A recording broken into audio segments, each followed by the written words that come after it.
Good morning. Okay, is everybody, there are plenty of seats around. There's a ton over here if folks want to sit down. I am Robyn Askew. I am the chair of the Chamber of Commerce. I want to welcome you to our 2015 meeting. This morning, it's early. I hate these early morning meetings. I've already talked about this. Next year we're going to be at 8 o'clock, okay? But because you're here, I know you care, and it's your presence that makes our chamber as strong as it is. I loathe having to read a speech, but the good news is we're going to have slides that go along with what I'm saying, so pay no attention to the woman behind the curtain. Keep your eyes up here. We do have a quorum this morning, so I'm calling this meeting to order. I'd like to recognize the elected officials and city representatives and county representatives that are here. We have Bill Lyons, Deputy to the Mayor, Patricia Robledo, Business Liaison for the city. From City Council, we have Mayor Dan Brown, Dwayne Grieve, and Finbar Saunders. And from County Commission, we have Jeff Owenby, John Schoonmaker, I hope I said that correctly, Bob Thomas, and our county trustee, Ed Schaus, is here. Thank you for being here. And thank all of you for your service to our community. So, as I said, we have a quorum, so we are called to order.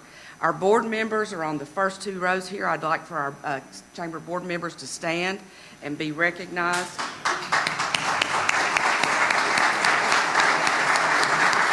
Thank you all so much for being here and for all the work you put into the chamber.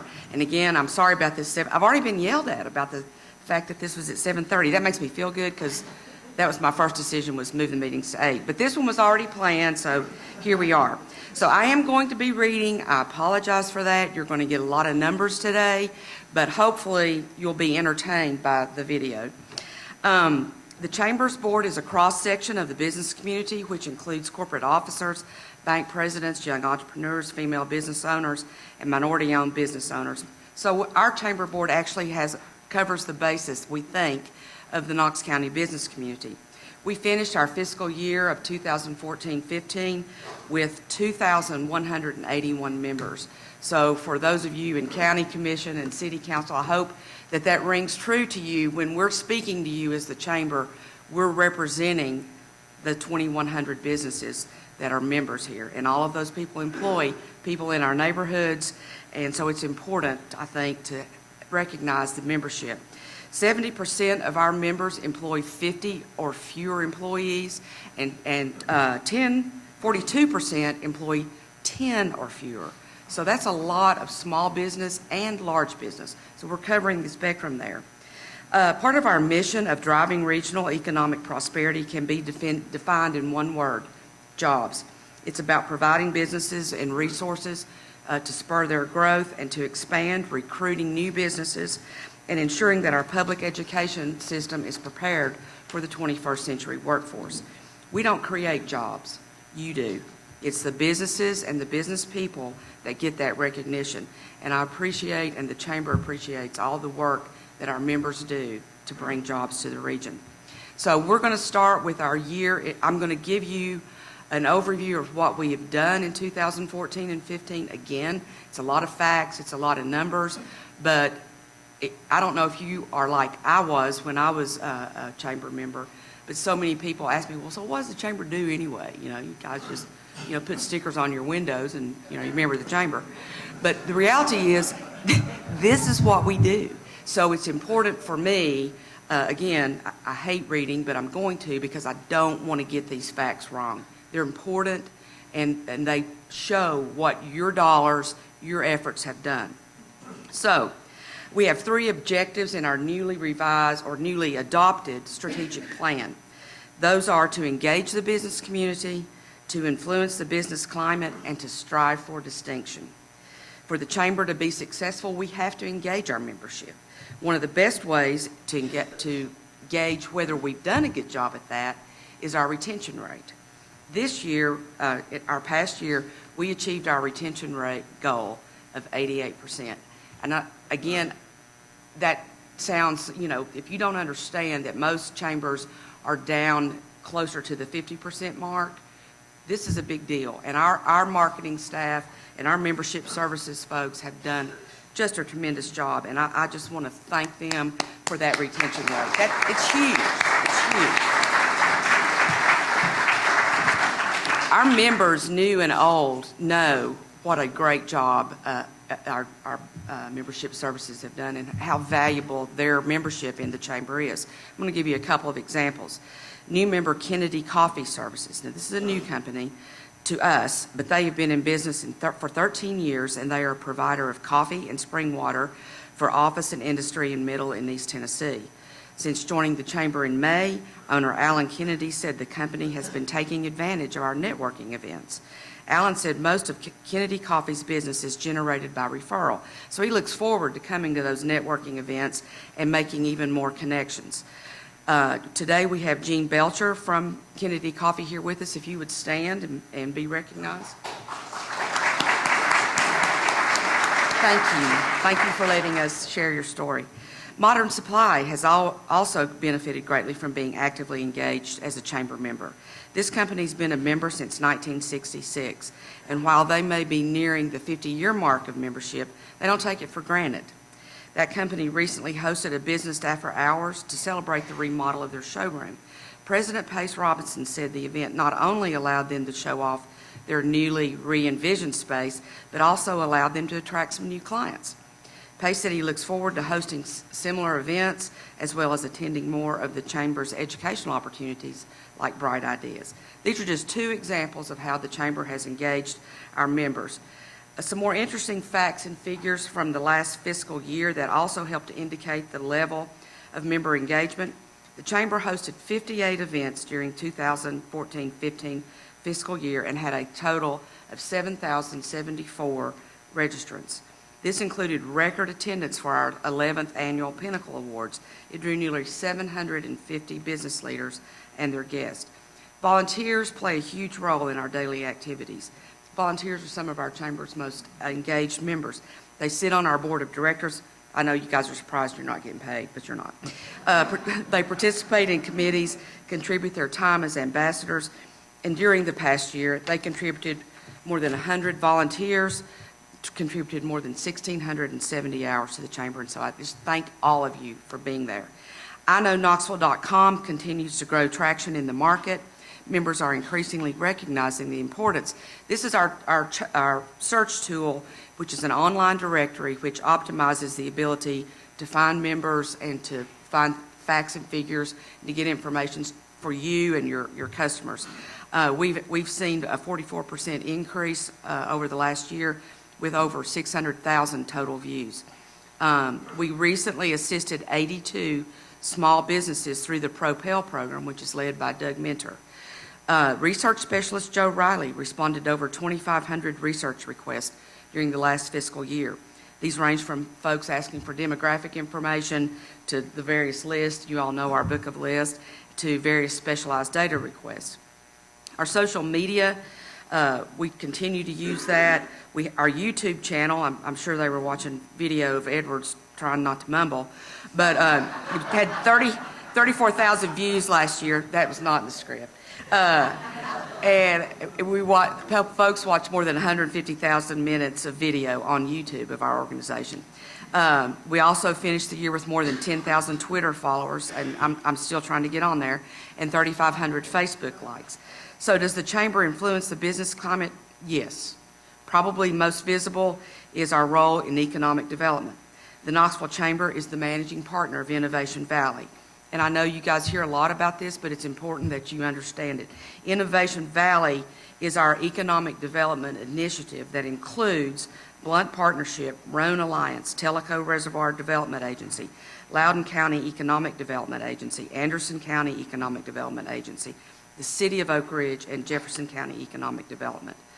This approach, by doing this, we offer the most advantages to both business planning, those that are planning a corporate relocation or expansion, and those that are coming new to the area.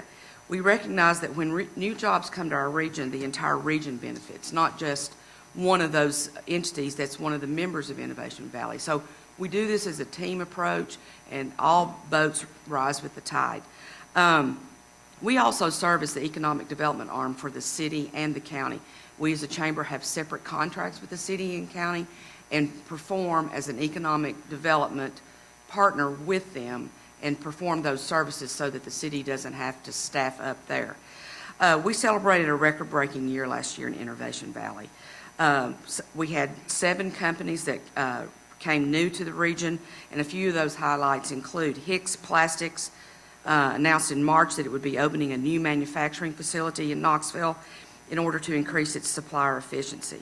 This is a Michigan-based automotive component manufacturer. It's investing $10.4 million in an existing building on Mid-Park Drive. They're going to create 202 new jobs. General aviation company Cirrus Aircraft has selected McGee Tyson Airport for the site of its SF-50 personal jet customer experience center.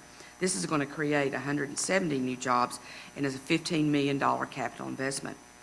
3M Company announced it would grow its North American manufacturing operations with a $135 million investment in Clinton, bringing 100 new jobs.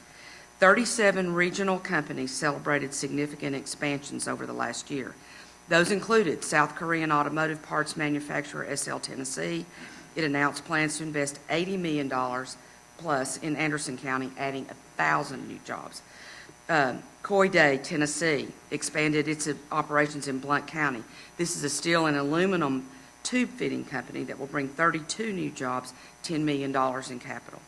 Yamaha Jet Boat purchased an additional building for its facility in Von Orr. This expansion is going to be a $17 million investment and 150 new jobs in the region. In total, Innovation Valley saw 3,250 new jobs last year, $642.5 million in capital investment, and a 2.8% increase in wages. That's a big factor, those wage increases, as you all know.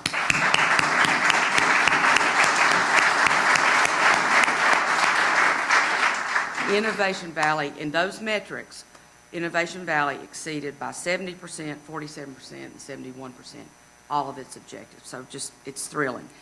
And in addition, I was asked to tell you that last week, Innovation Valley announced a new 1,400 jobs. So that's going to be in next year's report. So way to go. In addition, the staff distributed 1,242 relocation packets. So it's been a great year for Innovation Valley, and we are proud to be their partner, and we're proud to have Rhonda as the head of Innovation Valley. The Chamber influences the business climate through its public policy efforts. Advocating on behalf of our business partners is critical to our ability to help the community grow. We are committed to understanding the issues that are important to the business community and advocate for or against those issues, try to protect your business interests. We strive to be a go-to resource for those policy issues. We hope to have an impact on the state and local level. The Chamber's Government Relations Committee, chaired by Susan Williams, meets monthly to discuss and consider issues that may deserve Chamber consideration and a position. A couple of the more prominent issues that the Chamber engaged in over the last year include being an ardent supporter of Governor Haslam's Insure Tennessee plan. The proposed Medicaid expansion would have brought more than $1 billion into the state and would have provided at least 280,000 people, most of whom are working, with health care coverage. The plan was incentivized to encourage participants to make healthy and responsible decisions and provided a means for individuals to opt into a private insurance sponsored by their employees. Chamber hosted a legislative roundtable to raise awareness on the issue with the business community and encouraged our members to support this initiative. On the local level, as you know, we continue to fight for business owners' rights with regard to the Knoxville City sign ordinance. We maintained an active engagement on this for more than 3 years, hoping that compromise would be reached and business owners would maintain important rights to market themselves with respect to their signage, and also to understand the objective of the city to help declutter the sightlines along the city's thoroughfare. In addition to being a vocal advocate on those issues, we actively updated our members and begged them, this is again going off script here a little bit, begged them to be engaged. Ultimately, the city passed an ordinance which was more restrictive on signage than we had hoped for and we had recommended. While the outcomes on these two issues were less than what we would have hoped for, Our input did make a positive difference, and I'm going to assure you we're going to continue to advocate on both those positions as those issues come up. And we did get some positive changes from our advocacy on behalf of the signage, but again, we'll still be out there. The final objective I'd like to review with you this morning is how the Chamber has gone about striving for distinction over the last year. As many of you know, in 2011, our Chamber was recognized nationally as the Chamber of the Year by the American Chamber of Commerce Executives. We can only apply for that award every 5 years, so we will be coming up for that again, but our staff continues to look for other ways to make our chamber distinctive. Again, all of this helps with our recruiting. It makes us look good when site selectors and businesses, they know that our chamber is active and engaged. Here are some of the things that we've done. Last year, we recorded a little over $136,000 in new member sales, $37,000 in premier partner sales, and our net assets increased by over $49,000. Part of the reason we're able to do this is because our staff is invested. We really have a great staff, and they're encouraged to take opportunities to develop themselves further, and we support them in that. Mike Edwards, our president, serves on the state school board and is also chairman of the U.S. Chamber's Foundation Board. Mark Field is senior vice president. Our senior vice president of membership is the Chamber of the Board of Regents for the U.S. Chamber's Southeast Institute. Doug Mentor, business development manager for the Chamber, serves as chairman of the Diversity and Inclusion Committee for the American Chamber of Commerce Executives. Vice president for economic development, Doug Lawyer, serves on the board of the Tennessee Economic Partnership. And last but certainly not least, Rhonda Rice, our executive president, serves on the TVA Resource Stewardship Council. Along with all these professional affiliations, the Chamber staff celebrated some fantastic accomplishments. Rhonda Rice received the Excellent in Economic Development Award from Site Selectors. Doug Lawyer was named one of North America's top 50 economic developers by Council Connect. Mark Field, Senior Vice President of Membership, received his Certified Chamber Executive designation from ACCE. Ashley Adkins, Member Development Manager, graduated from the Institute of Organization Management and presented at ACCE's National Sales Training in San Diego. Economic Development Assistant Patrice Collins worked tirelessly organizing and coordinating the 2014 Medal of Honor Convention. Let's give them a hand.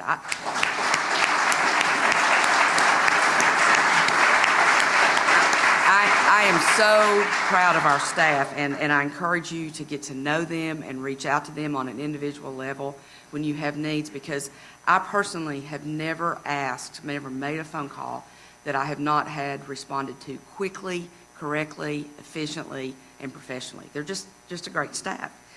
The year ahead, we're going to have a lot of challenges, as you know, as we always do, but we're going to continue to strive to make Knoxville America's best business address. I love that slogan, and I love our roadside, America's best business address. We're going to continue to recruit prospects to the region and build on the success of last year. We're going to attempt to increase, and this is going to be one of our major issues coming up soon, our inventory of available sites. We can't have recruits come in unless we have ready-to-go sites. And a lot of folks don't understand that. But what we do have, and again, I'm going to go back to reading, but we don't have the sites that a lot of companies need. We are, a common argument of the anti-development is that we have plenty of empty buildings. Well, that inventory is dwindling, and as you know, I may want to build an empty building that's 10,000 square feet, but somebody's probably looking for 40,000 square feet. We have to have choices, okay? Hold on one second. Oh, well, I'm not going to give you that example, so forget it. Some recruits need large tracts of land with infrastructure in place, and that's really one of the vital things that we need to get to. That's why our efforts at Midway were so important. We can't pitch Knoxville if we don't get a seat at the table. And I'm telling you, these site selectors, if we don't have product, they don't put us on the short list to show to these folks. So our ability to have sites ready to go is critical to the economic success of our region. We're going to continue to lead the economic development efforts through Innovation Valley. Those are shaped by our partnership strategic plan called Innovation Valley Blueprint 2.0. Blueprint 2.0 recommends specific tactics to encourage business recruitment, retention, and expansion in 5 target recruitment clusters. Those are advanced technology and manufacturing, corporate services, creative media services, energy, and transportation. The Innovation Valley team is aggressively pursuing a strong pipeline of prospects that are going to be earmarked for future announcements. Innovation Valley will also continue its efforts to recruit a regional low-fare airline to the area with its competitive airfare partnership. As a regional partner of private and public entities, the competitive airfare partnership aims to make Knoxville a more economic destination for business people by adding a low-fare airline carrier to McGee Tyson. If we get that, that means more competitive fares, and it means more businesses are going to look favorably upon their ability to get their folks in and out of Knoxville. We're going to be developing our next generation through our Young Entrepreneurs Academy. The inaugural class kicked off earlier this month and has 23 students between the ages of 11 and 17. Let's keep Edwards away from those kids, okay? We don't need him teaching them anything. By the end of this program, these students will own and operate their own real businesses. I mean, that is really cool. The Chamber will continue to work closely with its partner, the Knoxville Entrepreneurial Center, to find ways to support and grow the entrepreneurial community through programs like YAY, What's the Big Idea, 48-Hour Launch, and this group is doing tremendous work with startups and making a big impact on our community. It's going to be hosting its 3rd annual Startup Day on November 19th at the Bijou Theater. If you haven't been to this, it's a lot of fun, a lot of energy, so recommend it to your friends and your employees, and please try to be there. We're going to continue to stay informed and engaged on public policy issues that affect the business community. We're going to send out surveys soon that are going to ask you what issues are important to you. Please respond to that. It's important to us to get your feedback. So you look to us for well-considered policy, okay? But we need your input on what that should be. We're going to continue to improve our efforts to engage the business community. We will be engaging women in the business community with a new series, Women on the Rise to Shine. I hope it's not at 7:30. Just say it, because I will not be rising and shining at 7:30, unless I spend the night there and I just wake up. Presented by SunTrust Bank, this series will feature 4 quarterly events with topics designed to develop and inspire female professionals. The first was last week, and it was featured Regal CEO Amy Miles, and we've been thrilled with Regal's participation in our chamber and are so excited about their recent announcement. The chamber staff is gathering information through this survey that's going to be coming to you. In addition to that survey, we're going to ask for customer service feedback from membership. If you have a bad experience, we want to know about it so we don't make that mistake again. If you have a great experience, we want to know about it because we're going to try to replicate it. We're going to improve member engagement through the launch of our new Microsoft Click Dimensions, and that's a capitalized term, Microsoft Click Dimensions marketing automation software. This tool will allow us to further segment our members based on their preferences and target information to them accordingly. The communications team launched a new weekly e-letter, The Loop. That was launched in July, and that's one of our first steps in the rollout of this marketing tool. Over the coming new year, programs are going to be made available to the chamber staff in order to develop them professionally and to give them more insight into what will work for our members. They're currently taking part in lunch and learn sessions presented by the University of Tennessee and participating in monthly TED Talk luncheons where the video is shown and then is discussed casually by staff over lunch. We're anxiously awaiting the results of our U.S. Chamber of Commerce accreditation application. Our current accreditation of 4 stars puts us in only 3% of the nation's 7,000 chambers. So we're really proud of our 4-star, but we've applied for a 5, and we're hoping to hear from them very soon about that. So it's an elite group, and we're proud to be where we are, and we're always striving for better. While we take this morning to celebrate some of our achievements over the last year, it's obvious that the staff is going to continue to strive to do what we do best and make more progress in the coming year. I'm excited, not just as the chair of the board of the directors, but as part of the business community, to see our organization and our community grow. Good things are happening, and they're due in part to a lot of the work that you guys do. Let's allow ourselves to celebrate this positive momentum and go back to work and continue to drive our chamber's economic prosperity.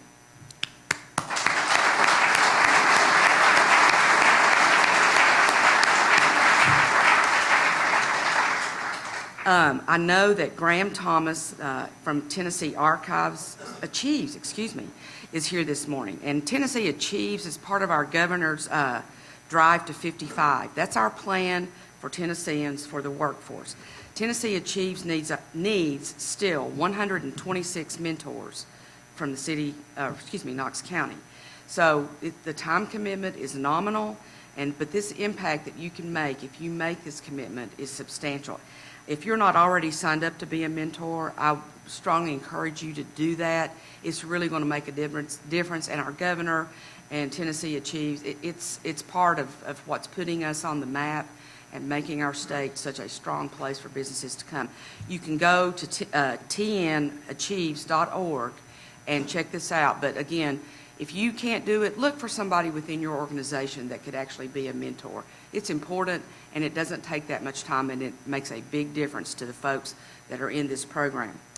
Before I adjourn, I want to let everybody know that our popular holiday event, Bah Humbug, is going to be held on December 3rd at the Holiday Inn at the World's Fair Park, and I hope to see you there.